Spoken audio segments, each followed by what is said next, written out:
All right, guys, let's see if I can get some help on this issue. Let's see.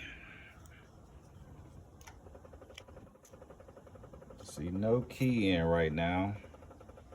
I pressed the ignition button and the screen will come on. Of course, it says key not recognized, so let me put the key in. All right, I'll try to start now.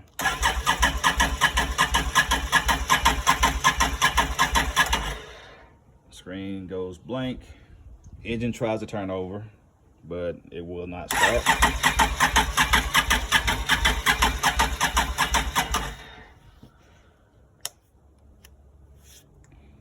So now if I even take the key off,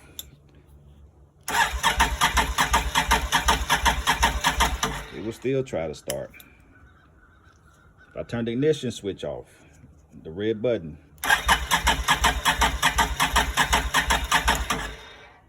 it will still try to start. So if anybody knows about this problem, please let me know.